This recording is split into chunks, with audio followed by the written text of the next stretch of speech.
I had been at college. I had no idea things could have gotten so bad.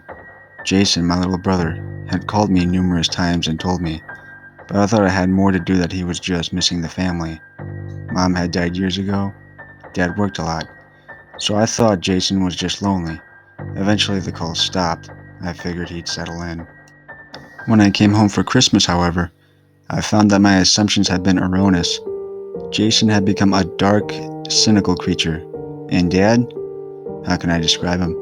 To say he seemed something less than normal would have been an understatement. He still looked like my father, but the person inside was somebody that I didn't know, somebody that I didn't care to know. I sort of reprimanded Jason for not having told me that how bad things have gotten. He retorted that he tried, that I haven't been listening.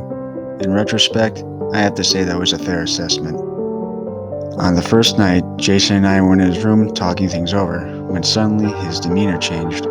He then shushed me, and then retrieved a shotgun from beneath his bed. I heard it by then. It was sort of a snarling moan mixed with a growl. It made the hairs stand up on the back of my neck. When Dad came into the room, he no longer looked human. He had the wickedest grin on his face, one that seemed impossibly wide, and his teeth were stained and misshapen. But the most disturbing thing about his appearance, however, was his eyes. They weren't my father's eyes at all. They were demonic. As he neared me, I caught the whiff of his breath. It was the most foulest thing I'd ever smelled, a mix of decaying flesh and fermented sewage.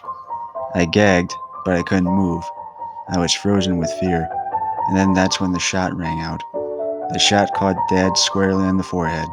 The top half of his skull blew apart. Blood and brains splattered everywhere. Jason wasn't done though. Once Dad fell, Jason straddled his body and placed the gun's barrel over his heart before pulling the trigger again.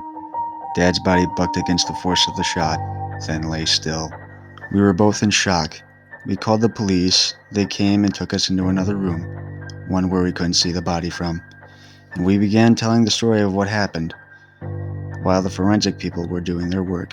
And once they had finished, they sent the coroner back to retrieve the corpse. The coroner came back, looking less than settled.